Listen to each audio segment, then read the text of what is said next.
Hey everybody, welcome to the Patty G Show. We are back for another great episode of this week's show.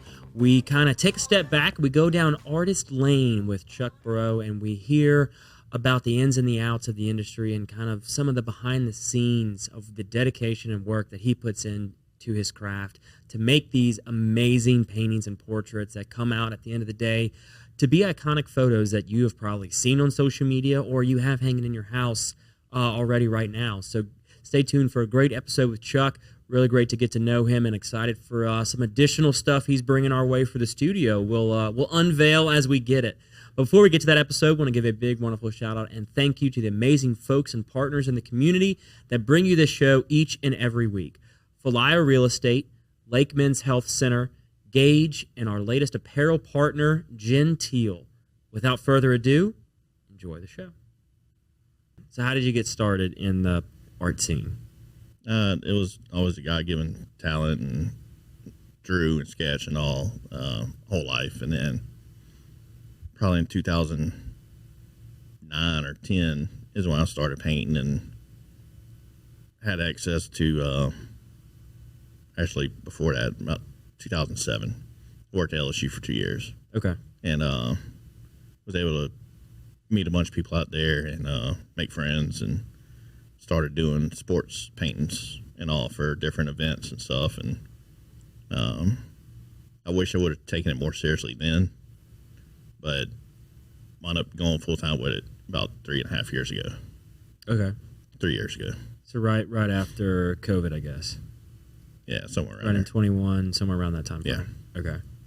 So what were you doing before? I mean, so you worked at LSU and then you just kind of did paintings on the side, or? Yeah, on the side. Before and after LSU, I was in the trucking industry, either driver or supervisor. Okay, and so painting was that way to just decompress almost. Decompress and side money and all, yeah. So when you got started right after LSU, were you already, like, how'd you get that first piece out there?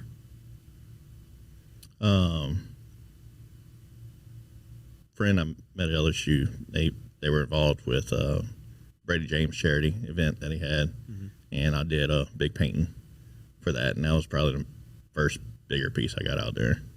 Okay, so it was a commission piece for a charity auction almost? Yeah. Okay. Yeah. What was the piece? It wound up being close to that print I gave you. It had Patrick Peterson, Tyler Matthews, some DBU guys coming out to smoke.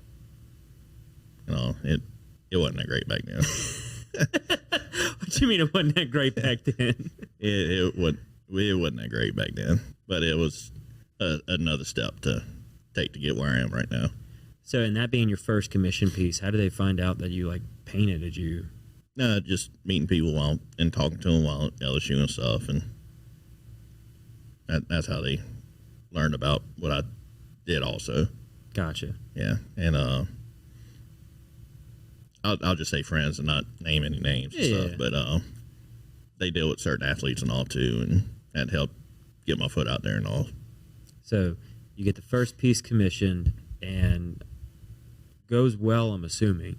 Yeah.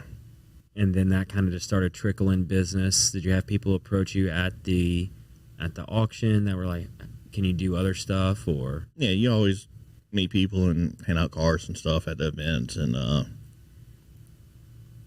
probably 10% of the time you get business from the event itself. Okay. And then same thing with if someone shares something, maybe 10% of the time, you know, and sorry, I won't play. So at the time that you kind of started this, were you putting stuff out on social media or? Not really a whole lot back then. Okay. It was mainly word of mouth, and I started putting stuff out, but not like I am now. Okay. Yeah. So you were just doing some paintings and kind of putting it out there and saying, this is what I've done today, or? Yeah.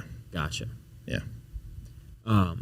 So from the first auction, how quickly did you start seeing the orders kind of ramp up? Oh, they don't ramp up a whole lot even to this day. Okay. Yeah, but they come in clusters or spaced out over time. Okay. But in the end, whatever God sends my way, I'm more than thankful, and it always works out. So if I don't have any commissions, I'm working on stuff that I think might sell or will sell, or start looking for like pet portraits and stuff to do. Okay. Or shoes or anything. How'd you get into pet portraits? And the guys like sports, and their wives normally like pets. Ah, so you double sell them. Yeah. Especially at when I set up at shows and all. It's mainly a sports show, but they have their wife there. I mentioned pet portraits, and they get all happy. So what shows did you start out going to? Like I don't know. No, nothing really crazy.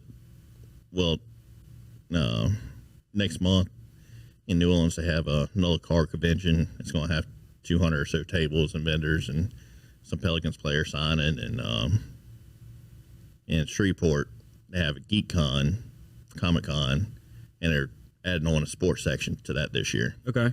So they bring in thousands of people already. So hopefully for the 3 days they'll come to the sports side too. Gotcha. And it's not normally, it doesn't cost much to set up and go.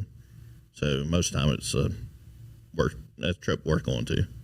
Yeah, I remember when I was doing a T-shirt company or a lifestyle brand, I would go to different trade shows and I would see people with their local art and everything of that nature. Mm-hmm. So I didn't know if it was different art-specific shows or if it was sports shows or whatnot that kind of got you kicked off with getting out there beyond the initial commissions. Right now, it's for shows and events. It's either charity events or sports-related shows. Right now, there's not a whole lot of art shows that bring different artists together. Okay. Didn't they have like a White Light Nights or something like that here in Baton Rouge? Yeah, they do have that once a year. Yeah. Okay. And then wasn't I know there was another group of creators that would get together right off of Government Street once a month or something like that. I don't know if they're still in existence though. So were you a part of any of the local creator groups here in town? Not really. Okay. Yeah, not really. I'm just kind of sticking with the social media side of things. Social media and looking for different events and pop-ups and stuff to set up at. Gotcha. Okay. So you started kind of doing this on the side as a kind of one-off project here, one-off project there, and you started going to events. At what point did you kind of start seeing a little bit of traction where it started occupying more time than you, I guess, initially were given it? Probably after Buccaneers won their Super Bowl, and Okay. Devin White got paintings from me, and once those got out there, then it seemed to have picked up Okay. more, and to where it was projects were affecting my normal job and this and that, and it all led to where I'm at today. Got it. So you had a relationship with Devin beforehand. Mm-hmm. So he was like, hey, I need some paintings of us winning and all that stuff. Yeah. Okay. Yeah. So how was that balancing act after that? You're like, so you said the stuff comes in batches, right? And it's typically after big events or whatnot. Was there a point where you found yourself like using PTO so you could take care of all these projects, or how did you kind of juggle both jobs? Yeah, I've taken a week vacation all to get painting done before, for sure. Never called in sick though for it. That's good. I wouldn't do that. I'm not going to lie and say I'm sick, and it didn't go down that road. Yeah. But if I had days, I did take them off. So yeah, and which is good. I mean, you don't want to necessarily tell them, hey, I'm not feeling too well, and then you got to be back there brushing and like, oh, I see that you sold a whole bunch of paintings the last week. Oh yeah. So when you have somebody like that that's of that caliber, how do you, I guess, I mean, because you're dealing with somebody that's such in the public where they want them for gifts, like how do you go about interacting with them to making sure you're getting exactly what they want? Just talk to them and send them progress pics along the way to make sure it's coming out like they envision. And some people don't even want the progress pics. They say, send it to me when you're done. Wow. Yeah. So they just give full faith. So, and no matter who it is, it's always a person you talk to. So just treat them like a person, you know? Yeah. Yeah, no, very true.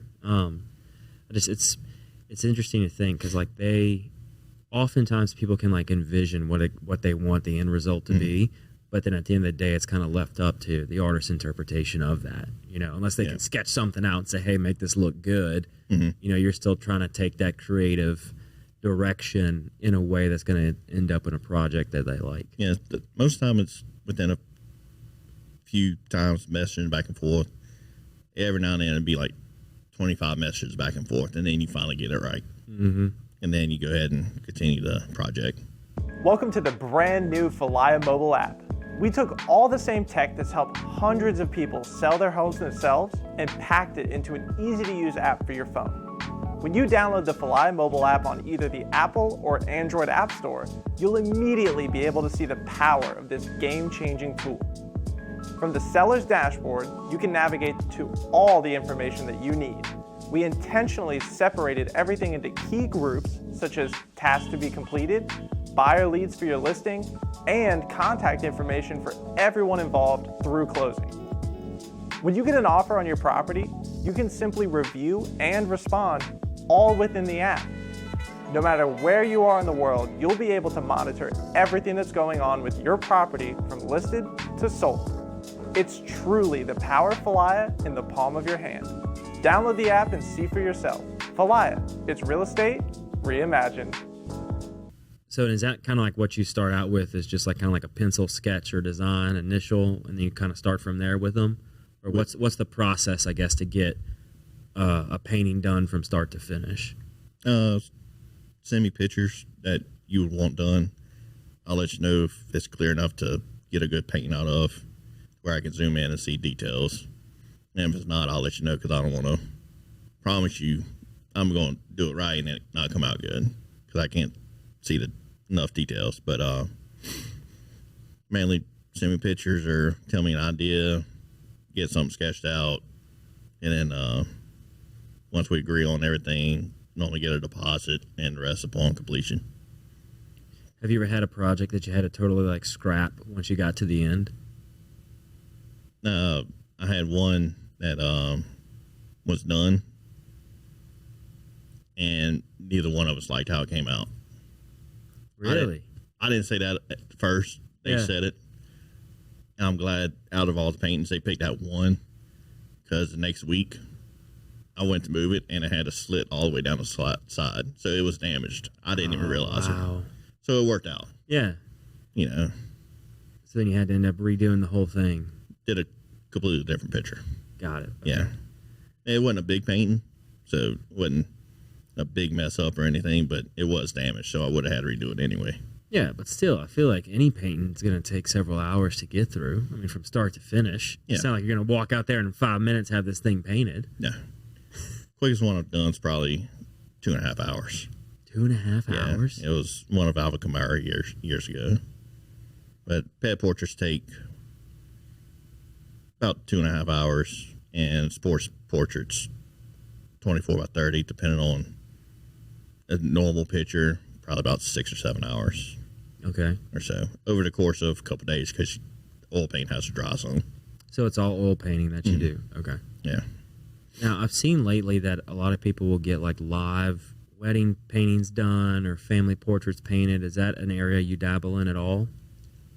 Every now and then I'll do a family portrait. Weddings, I don't want to mess up anyone's wedding picture. I don't want to be accountable for that. But family portraits, every now and then I'll take one on. It's if I kind of know the person. Mm-hmm. Sometimes it's not, but like with athletes and all, they have tons of pictures out there of how they look. If someone sends you a picture of their aunt or someone, and it looks like the picture when you get done, who knows if it really looks like how she looks in normal day-to-day life. Yeah. You know, so it's kind of tough to make sure it looks like the person. Yeah, I mean, that's a great analogy. Having athletes, you can look at photos after photos after photos. You can watch game footage of them, right? Like you can get up close to them. You can sometimes they'll get and you see sweat coming down their face with how close these cameras can get, and you get all that context to build this painting off of. But yeah, if you're getting a photo of Aunt Sally, it's probably one photo of Aunt Sally. She was probably done up for that event. That's not how she normally looks on a Tuesday. Yeah, especially with skin tones. Yeah. You know, that one picture is one skin tone. Anyone else, there's multiple pictures, and each one has a different skin tone basically in that picture, depending on the photographer and all. So it's more to go off of. Yeah, which makes sense. So what was a project early on in your career that you got and you were kind of just like blown away that somebody asked you for it?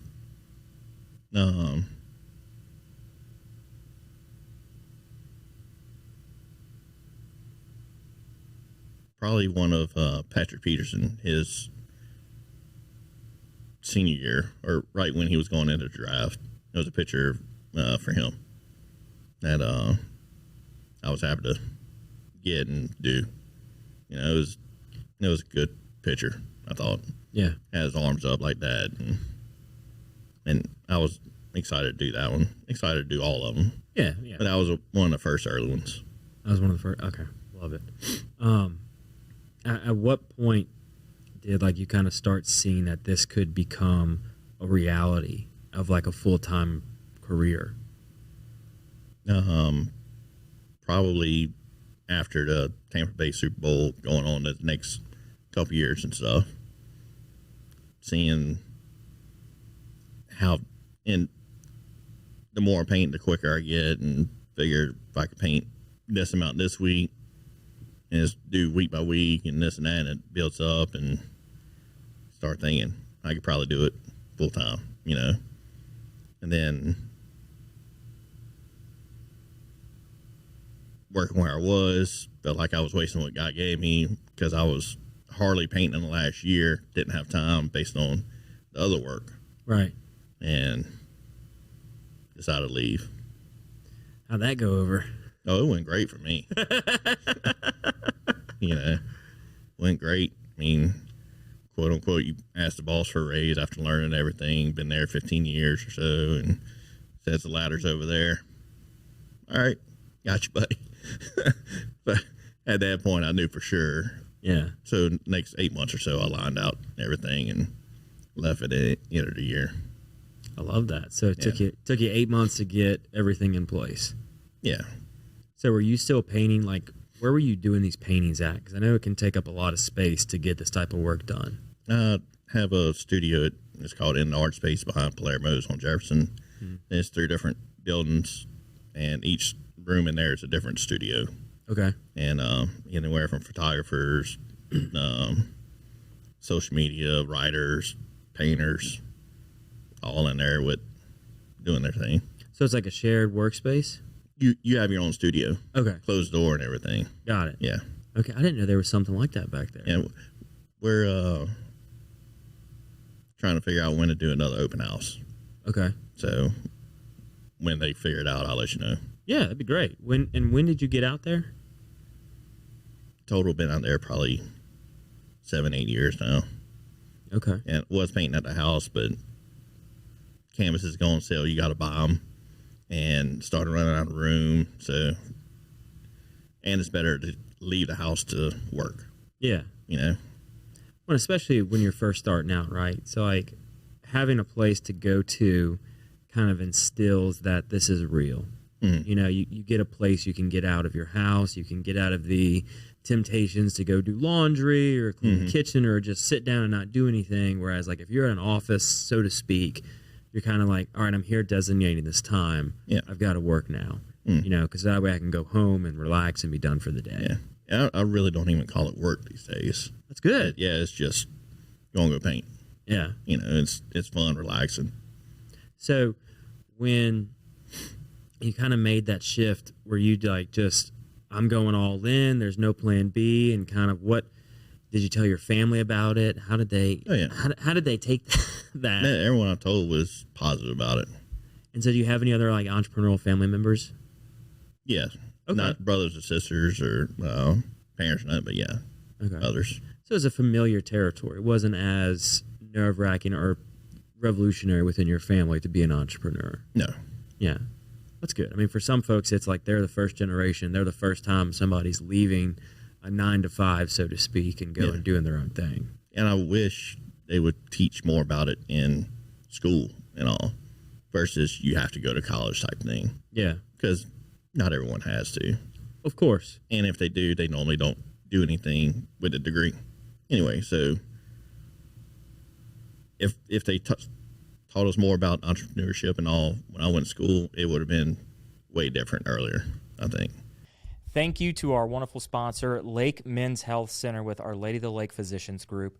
Guys, I know it's tough to get out and go to the doctor. I know it's challenging to find time in our busy days, but I promise you, signing up to be a part of this group with Dr. Curtis Chastain and Dr. Tyler Boudreau, you won't regret it for several reasons, but most of those being the fact of the time it saves, where you're able to get in on the same day, get that appointment done, and spend that time you need to talk with them about what your health goals and concerns are, as well as ensuring that the financial investments you have, you will be able to live out and see those come to fruition. So if you're an investing guy, you know all about and planning for the future and investing in the future. There's no other more important thing to invest in than your health.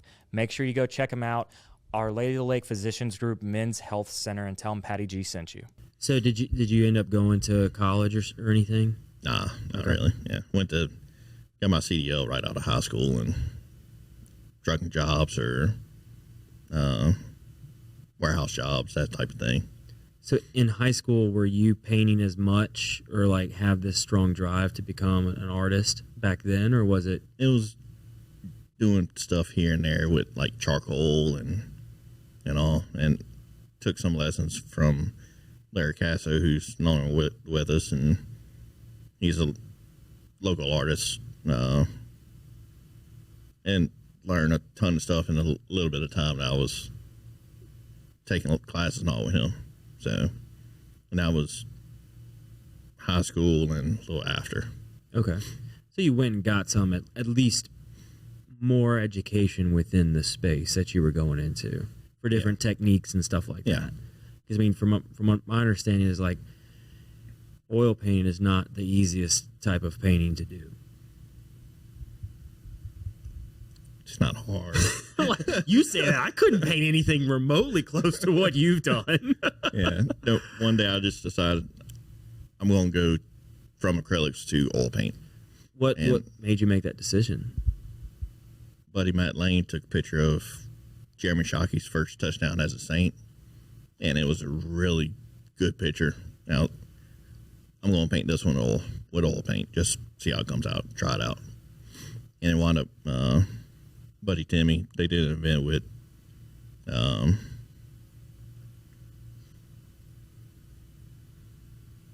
can't remember her name. It was a Saints player. Okay. And they auctioned that off there, and it was at Morton's Steakhouse, I think, in New Orleans years back. Mm-hmm. And people loved it, so I figured I'll just stick with oil paint and all that. So, like, what are some of the bigger differences between, like, the acrylic paintings versus the oil paintings? I like oil because it doesn't dry fast. Okay. And it seems like you can get it, I don't know, it just doesn't dry fast, and more time to mix and this and that. So it gives you a little bit more time to kind of work with things and adjust the painting itself rather than having, one brush stroke and it's dry within a short period of time. Even a day later, it's not dry, not wet, it's somewhere in between. Mm-hmm. You can still paint, and it makes it look different depending on when you go back and paint on it. Okay. And what about the finishes? What kind of differences do they have there? Like it's from an aesthetic standpoint. Seems like richer colors, I guess, but it all depends on how you paint it with what colors and all, I guess. Mr. Larry, he did watercolor that looked like oil paintings before. Okay. And I couldn't figure it out. So, depending on, I guess you can make it look however you want. Yeah. No matter what you use, watercolor, acrylic, oil paint. I like the oils now. I'm hooked on them. Yeah. No. So do you ever do anything like beyond the oil paintings, or is that like your calling card for? If it's like a mural on a wall or something, use acrylics and stuff for that. But with pet and regular portraits or anything else, some abstracts I would probably use liquid paint or acrylic paint or ink or something. So what kind of murals have you done? Favorite two is I did two at Patrick Queen's house, one LSU side and one Raven side. Yeah. And then Buddy, he had a house, big game room, and we put a bunch of legendary sports figures on the wall. So that's probably the two biggest ones I've done. Yeah, I feel like the murals, even like whether they're exterior or interior, it just is such a better vibe than having like a picture hanging on the wall, you know? Mm-hmm. Like going that route, whether it's like a big wall or a small wall, just having some type of accent piece to it is, by using a mural is just great. Yeah. Until you get to the point where you want to redo the room, or you move houses and you can't take it with you. It's stuck. Yeah. Then you're out of money and everything. You don't get no art. True. Is there some type of way to kind of make it into a removable mural of sorts? I don't even know. I have no idea. Like sometimes, I don't know if it's like a canvas or something, kind of like almost like a big sticker, right? That you can then just peel off and take with you. I wonder. Probably not. You can maybe get some professional pictures of it and print it out or something somehow, but I don't think so. So now, the normal photos take you somewhere between 4 and 6. How long do like the murals or something like that, those types of projects end up taking you? At the time I had a normal job, so it was hard to, it was over months, only on weekends, but probably with those two, one would have been a week, the other one was probably 2.5 weeks if I would have went every day. Mm-hmm. Makes sense. Mm-hmm. It was big rooms. Wasn't no small projects to take. Yeah. Now, how has social media kind of started to grow as your presence expands, you know, your name gets out there? How have you seen that impact your side of business? Just, I try to post, been trying to post more than I have. Sometimes you just forget about doing it. Yeah. And then when I finish something, I'll post it out there. And people reshare it, and that's a plus. And it all depends on how, I guess, social media is feeling that day. That is so true. Like, the algorithm is crazy. You could have one picture that you post on like a Monday or a Tuesday, and then you do the same thing, same similar style on like a Thursday or a Friday, and it's like it's totally different. Mm-hmm. It's insane, like how each day you're kind of at the mercy of whatever platform you're posting on. Yeah. Like recently, this week, one day I posted on stories. All of them got 3 times as many views as I normally get. Okay. The next day, it's down to 1/10 of what I normally get. Why? You know, that drastic? Who knows? Yeah, it was a big. Holy smokes. It's more, less. Who knows why? Now, did the time change from when you made the posting? It was just different days. I posted on around the same time on each day. Well, because I know on like Instagram, you have the ability to, like, when you go to do a new post, you can see how many of your followers are live, right? And so that kind of tell you how to gauge when you post. I didn't know that. Yeah. Oh, yeah. Like when you go to do the plus, I don't know if it's when you do a story or you do a permanent feed posting, it'll actually tell you, or maybe it's when you go live, but there's a functionality in Instagram where when you go to create a post or a piece of content, it'll tell you how many of your followers are live. And so they kind of then say you use that, and you can look in your Meta Business Suite to then determine your peak times of engagement for your followers by day of the week to then know when it's best to post to hopefully get the most bang for your buck. And I mean, if you're posting, so you're posting a still photo and then sharing it to your story? Yeah, either that or little reel or something. What do you typically do for your reels? Most of the time I've been doing progress type pics or reels, and then recently it was just still pictures in the reel of what I've been working on lately. Okay. Yeah. So just like a cycle through of the products that you've been doing lately? Yeah. Okay. Do you ever do like any time lapse videos or anything? Okay. How did those perform? I'm curious.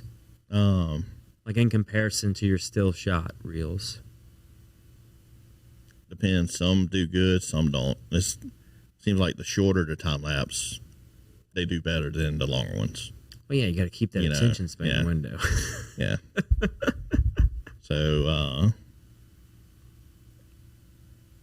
biggest one's probably 15,000 views, I think. And that was a Tommy White time lapse last year with the home run. Oh yeah, that photo is so iconic. Yeah, that painting that you've done is just so iconic. How do you look at those moments in sports and then decide kind of where you're going to go with your artwork? Right. Something like that, and the Dylan Cruz with a cigar. The next day, I painted that one out, and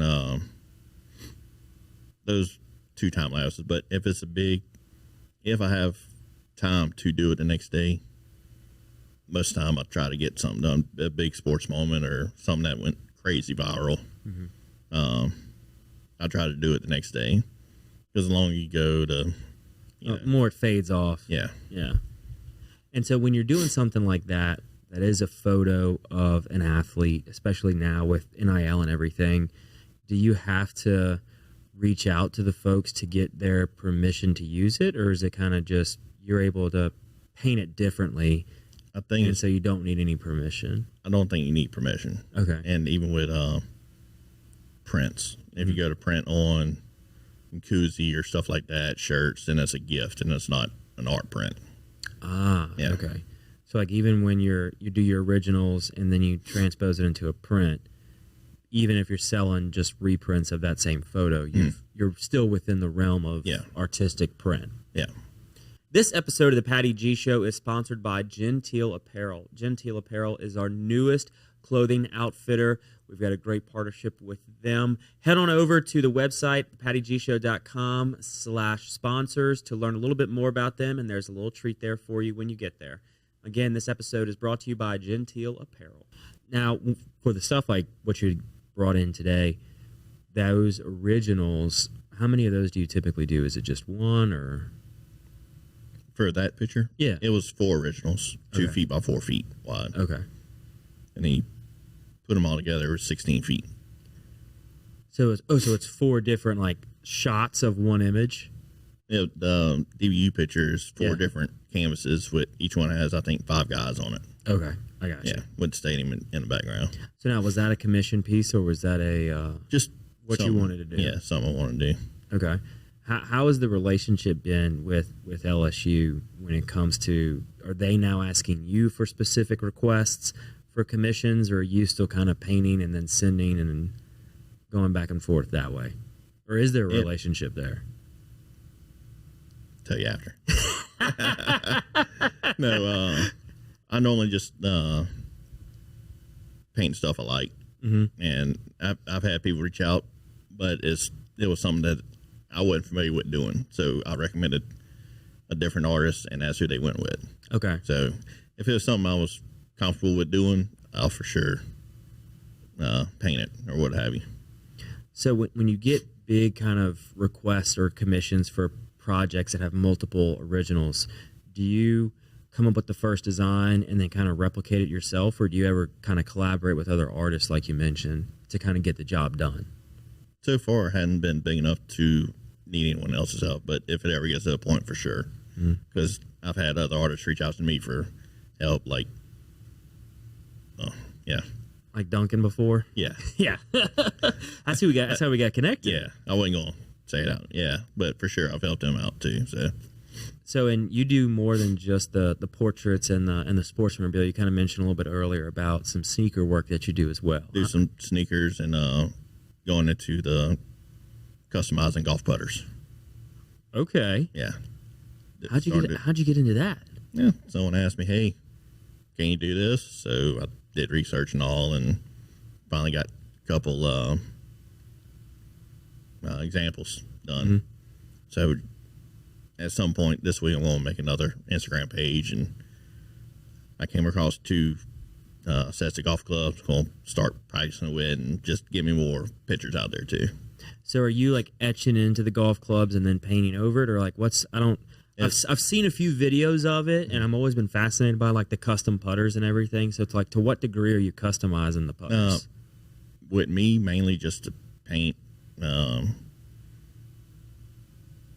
either powder coat or Cerakote, then you sandblast it before and clean it, and then you can fill in the whatever words or paint that was there with different colors, paint the whole thing different color, whatever someone wants, I guess. So you're customizing not only the head, but kind of like the shaft and are you doing the grip as well, or just the head? Right itself? now, just the head. Okay. Yeah. So then from there, you've got to go in just through the whole lineup of like custom wedges is now a big thing for people. Someone just told me about that. That's why I got the 2 sets of golf clubs in the car right now. Oh yeah. To practice with. So. Well, if you ever get to doing some left-handed clubs, I think I need a Patty G show set of some custom putters and right and left they paint the same. So. This is true. But man, the world of customization, I feel like it's on an uptick in general, where you're not just having to customize like customized T-shirts or hats were like the easy thing to do, but now it's getting so much so like this, where it's golf clubs, it's golf bags, it's now sneakers and everything that you can think of. Yeah, and one person sees something, they want it bigger and better than their buddy that got it last time. So it's people always want something better than what they've seen already. Yeah. So whatever they want to customize, I guess we'll figure it out. You'll work and get it done. Yeah.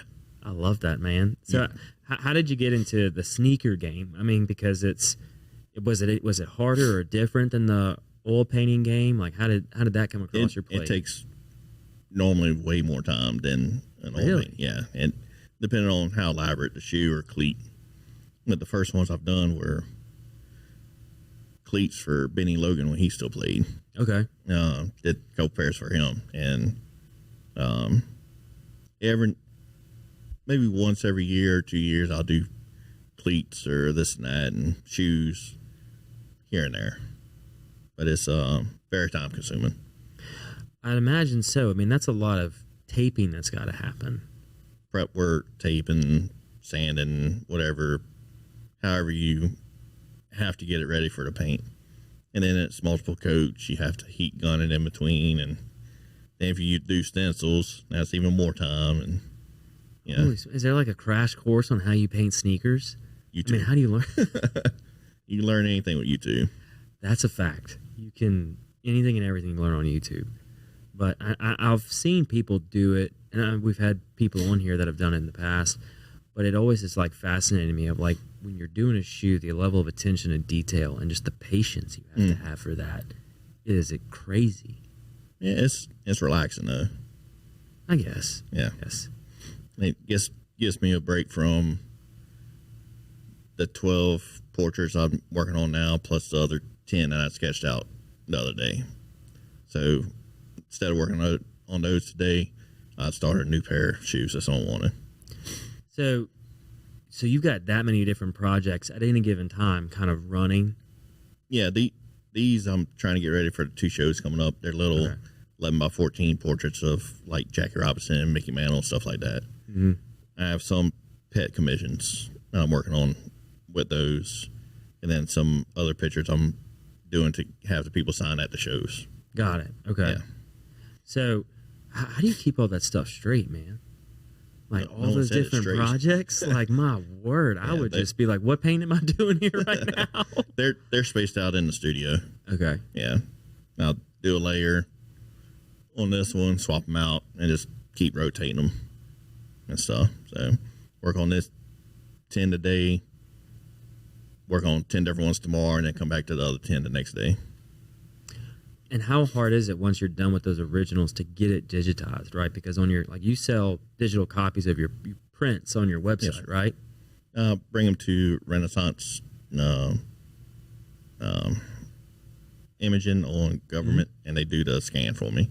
Okay, so they actually do the scan. So you're not recreating that digitally? No, he'll take the picture of it and match it as much as possible on the print versus the original. Okay. So I thought you were then having to digitize it yourself. Oh no, I'm just not learning Procreate. So. You can do it on the canvas, can't do it on the screen. Yeah. You would think like it's not that big of a difference, but it really is. Mm-hmm. Yeah, I started doing Procreate for sneakers and stuff, and there's so much you can do on there. Oh well, yeah, and instantly too, man. So still learning that. Yeah, that's the whole digital creative world of, like, I've seen people where, like, they'll paint their like the true photos and the artistry stuff that they do on like an iPad or something, and then they'll print it out. I'm like, how in the world, like that little tip on the pen is not so fine. Like, how did you do that? Yeah. Like, but I mean, you have endless zoom in capabilities and everything. Some artists might say, well, it's not really a painting. They're still putting the work in on an iPad or whatever that I can't do. And it's coming out like a painting on a print. So it's still art that they've done. Is there a disconnect between the digital and physical art community? I've heard stuff before, but I don't understand it because it's art, you know? Well, I guess the original is a print, and then the original is an oil painting, but they're still drawing it on iPad, you know? I guess it comes down to techniques, right? Mm-hmm. And the material, because, you know, your acrylic and your oil are going to be different than like your chalk paint or something. You know, it's just different textures and consistencies that you got to deal with. So I can understand it from that sense. But I mean, outside of that, yeah, I mean, it still takes extreme amount of talent and coordination and work to get something digital like that is of that quality and caliber. We all got a different gift. Mine's with paint. Theirs is with digital, you know, and we, just as long as we use it how we're supposed to, you know, I use mine to make people happy, glorify God. He gave me the gift, and just be happy that everyone has something else they do. This episode is proudly presented by Gage. Gage is a local company here in Baton Rouge, Louisiana. For over 40 years, Gage has provided businesses with the very best telecommunications, IT, and standby power services available. Gage has a variety of services, including Gage Cloud Voice. It is the last phone system your business will ever need. You need to give your business the ability to be accessible anytime, anywhere, and with Gage's cloud-based phone system, you'll be able to accomplish just that. Not only do they have Gage Cloud Voice, they have fully managed IT services that are proactive network monitoring, 24/7, 365, help desk, business continuity. They are there for you. What you're also going to need is some cybersecurity. Gage is there to safeguard your business from potential cyber threats, even when you aren't aware they exist. Gage also is power and leaders in standby generators. They are the #1 Cummins dealer on the Gulf Coast and provide generators to homes and businesses of any size so you can keep life going. Gage, better connected, a proud sponsor of the Patty G Show. Yeah, you know, we're all different here. We all got different things to offer. You doing the show? I couldn't sit on that side. I barely like sitting on this side. You know, but it's fun. It's just it's different. I've always had problems talking in front of people, in crowds and stuff. Still, kind of, I'm gonna go home. You know. And I'm that way as well, unless I've got dedicated topics to like talk about, right? So like if not like I don't need a script or paper, but like the talking points and everything. If I've got something that I can kind of use as my guiding, you know, my guiding and my support stick, like that helps me get through it. But yeah, if you say, hey, you know, get up there and riff for 20, 30 minutes, I'll be like, what? About what? Yeah. About what? Like, no, no, thank you, you know? But this is a little bit easier. It's a little bit more relaxed, you know? Yeah. Way better than stand-up comedians trying to get up there and do stuff. We've got somebody in that community coming on later this year, and I'm going to be curious to talk with them about their impromptu sessions that they do. You know, like you get a card and you get a prompt, and then you got to create a scene and go from there. I mean, that takes a lot of hard work and talent, just like what you all are doing in the art space. Yeah, Joe Rogan's Club, they draw the topic out. Yeah. You got to talk about it. You know? For what, 60 seconds or something like that? Yeah. It's crazy. It is, man. So what's on the horizon? Where do you kind of see yourself taking this over the next, 1, 3, 5 years or something like that? I'd like to just keep making a living at it, wherever God takes it. And stay busy with painting, either commissions or not. try to get better with every painting and try to learn different things like the golf clubs and shoes and find something else I can learn how to do. Have you ever explored kind of doing some teaching or anything? Nah, not really. Yeah. I feel like it's always like the next path for artists. Same thing with talking in front of people. And I've had people ask, hey, can you teach my niece or nephew how to, wouldn't know where to start, you know, because it's hard to explain what I do. Yeah. You know, me personally. No, I get that. It's like you can sit there and I can do it and I can show you, but to then have me like work backwards, right, and like break down and get down to the root of what it is I'm doing and the why behind it. Like, that's the tricky bit that you then have to be able to teach people on and show them and have them learn how to do it all is like that gives me a much better appreciation for teachers that are able to do that time and time again with the same type of subject matter, you know? Like it's just blows me away that they're able to do that, and the patience they have to work through those problems is just incredible. Yep. Much respect to them. I don't have that gift to teach people. That's it. You got to know where your gifts are, man. So this has been fun, dude. Before we get you out of here, we have a set list of questions we like to ask every guest. The first one is, what is something you did as a kid you wish you could still do today? Run a mile. We had somebody come in. They said, I just want to be able to stand up and not have my knees crack. Yeah. I get that. From going to working 2 jobs to getting more and more invested in this artist industry that you're in, what have been 3 lessons you've learned along the way? Don't listen to negative people. Don't read comments. And if you put your work in, you want to succeed. Don't be lazy with it. Yeah. You know, don't have a plan B. Just stick with what you want to do and go towards that goal.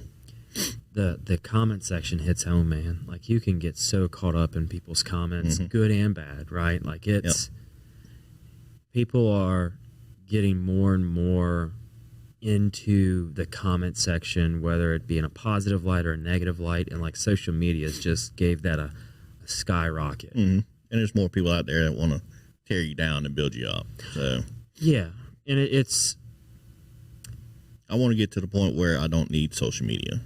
Yeah, let's get rid of it and sell paintings word of mouth, however. But, and there are brands that, when they get to that caliber, it's like you kind of like made it, right? You know, like you're able to say, oh, we don't put anything out there, we don't advertise. Like it is, you know, of us because of how good we are. You know, like you don't see commercials about like Ferrari or McLaren. You know, like there's no commercials for that. They're not advertising. If you know their product and you hope to one day be able to buy their product, and that's it. End of story. So, what is something you love about Baton Rouge? The sports scene with LSU and all. Southern, you know. That's just the weekends here and the weeknights for other sports outside of football. Like it's just nothing's like it. Yeah, and it's close to, like, if you want to go to Houston or Dallas or New Orleans or somewhere for another sporting event, it's pretty close to other areas.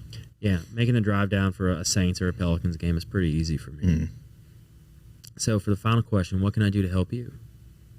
I just keep doing what you do and bring different people on your show and help getting them out there a little bit more, you know? I need to give you some wedges. I need to get you to do some custom wedges for me. Yeah, for sure. So we'll talk after the show. Yeah. But all right, man, thank you for coming on the show. Appreciate your time today and sharing your story. What is the best way for people to reach you, whether it be for any one of the things that you offer or just to learn a little bit more about you? The website is chuckbraud.com or email at info@chuckbraud.com, BRAUD. Got it. We'll link the website and everything in our show notes, let people know where to find you. So appreciate it, man. Appreciate it. And thank you, everybody else, for listening or watching the show, whatever platform you're consuming us on. I really appreciate it. I know the guests do as well. If you haven't already, make sure to go check out Chuck Braud's Instagram page. If you're a sports fan or an LSU fan or just an artistic fan, everything he does is second to none. It's absolutely phenomenal. I'm excited to add a piece that he brought us to the studio that hopefully we'll showcase out whenever we get it all framed up. So, y'all, this is the Patty G Show, the latest episode coming at you each and every week. We'll be back right here next week for another great segment. Check y'all later.